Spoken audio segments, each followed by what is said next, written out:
This segment sponsored by Viking Psychiatry.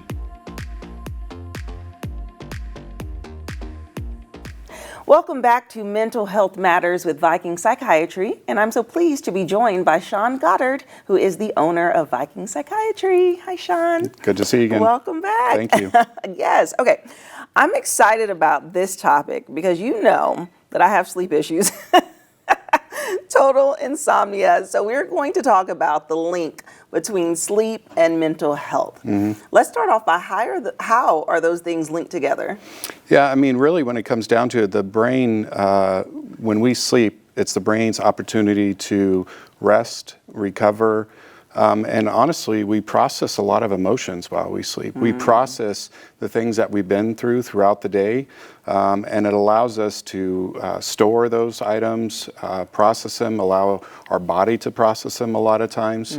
And so when we aren't getting appropriate sleep, right, when we aren't resting correctly, when we aren't getting especially deep sleep, then our body is not able to rest, repair, recover, and process emotions correctly, which can leave us in stages of fight or flight, for example, chronic fatigue, which is going to reduce our energy. There's a lot that really goes in play there. And so what would you say are common health problems that really go with lack of sleep? Yeah, so I mean, PTSD can often be involved in there. We see sleep nightmares, terrors, those types of things being an issue. Sleep apnea is a huge one that is, I think, poorly caught and not diagnosed in a lot of people. There's a lot of times that when people come into my practice, when they think of a psychiatry practice, they don't think somebody's going to talk to them about sleep necessarily, or more specifically order sleep tests, right? Typically they're like, oh, I can't sleep, I need something to help me sleep. But often we need to find out what that root cause is. And at Viking Psychiatry, we've developed relationships to be able to order sleep studies for our clients when they come in to see us, because it plays such a significant impact. And I can tell you we have caught a significant portion of our clients struggling with sleep who have undiagnosed sleep apnea. And this can play a significant role in our overall sleep. So break down, what exactly is sleep apnea?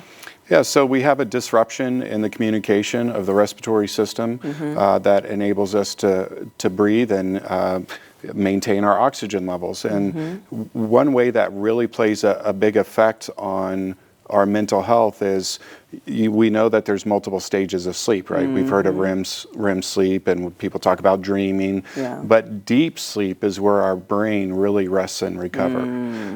While, you know, I've had clients that say, well, I sleep 10 hours every single night, so I don't understand why I'm tired all day. But the thing is even though they're sleeping 10 hours, they're staying only in very light sleep or REM, maybe going into REM sleep and coming back out, but very rarely getting into deep sleep.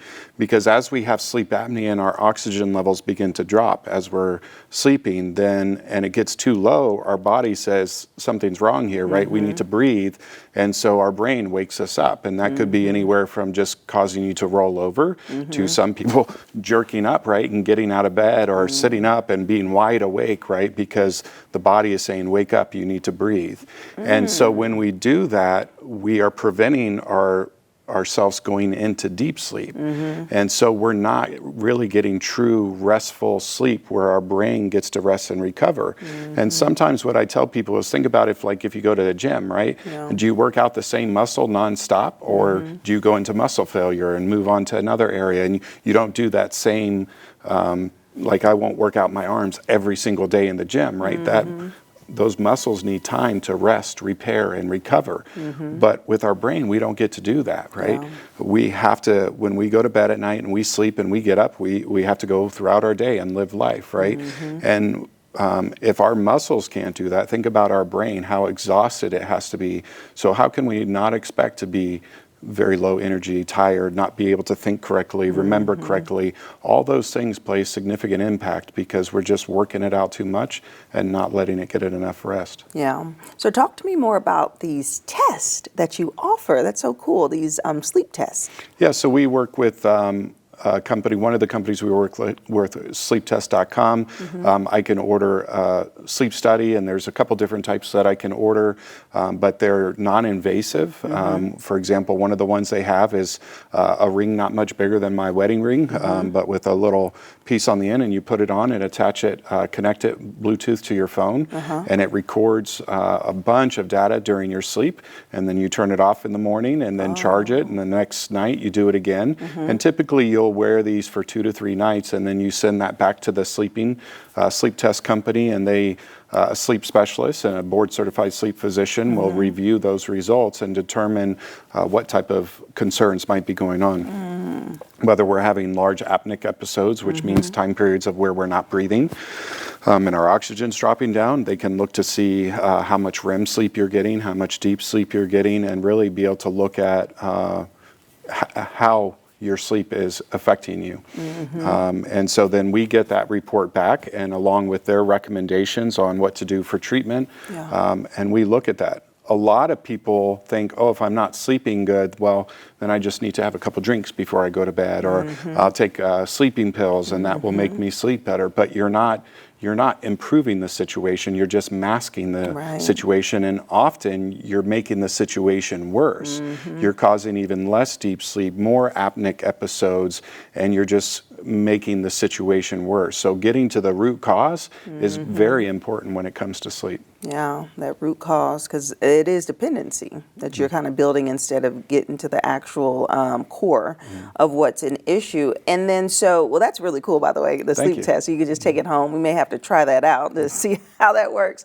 So what about tips, Sean? Like, are there tips that you can help us with improving sleep?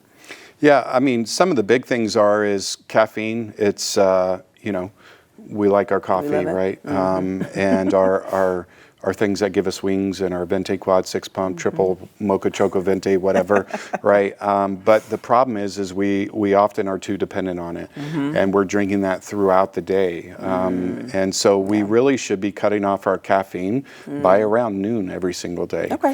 Because we have to allow our body time to process that, relax, right? Also, drinking right before bed, a few hours before bed, is not beneficial. It does cause interruption in sleep cycle.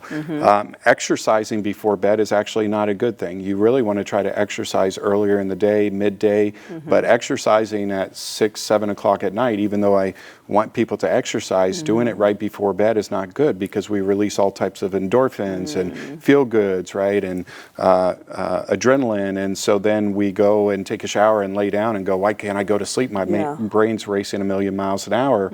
That's why. It's about calming down. I know you love your show, right? Yes. But when we're laying down and we're watching our show, we're stimulated, right? And you're involved and you're in suspense, right? And we got a lot of activity going there. And then you're like, okay, I need to go to bed, and you shut it off, right? And then what happens? It's hard to go to sleep because we're still so active up here.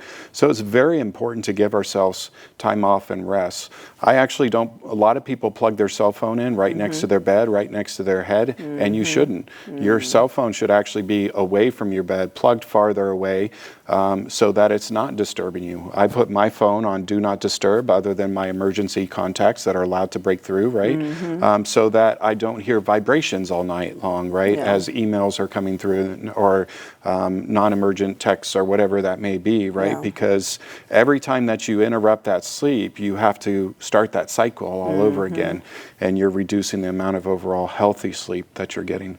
Yeah, well, I have to tell you, Sean, I did recently binge a good mystery show. And I did not sleep. I mean, I didn't have a dream about it. I was so surprised. I thought I was going to be solving mysteries in my dream, but that didn't happen.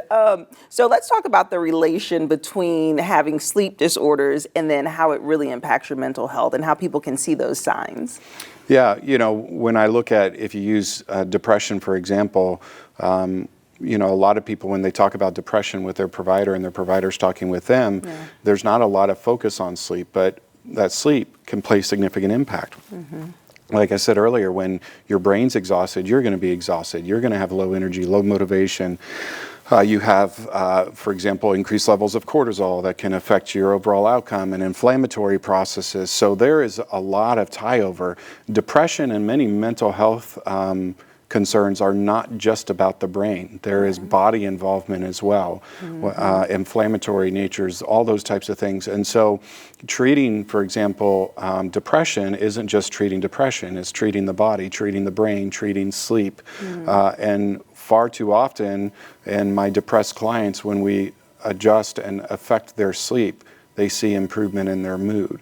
So again, it's not just about medications, right? It's about involving our total health. And it can be hard, right? It's, you know, when you're told that you're overweight and you're eating too much junk food and you need to lose some weight and be healthier and exercise, it's easy to say it, but it can be very hard to do it.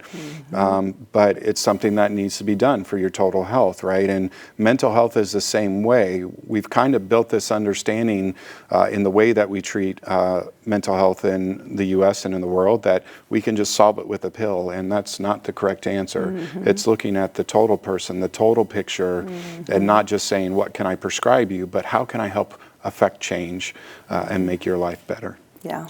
As you said, Sean, it's whole body. That's right. It's whole body. All right. Well, thank you so much. Thank you for the information today.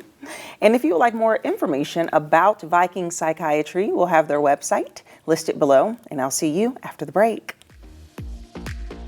This segment sponsored by Viking Psychiatry.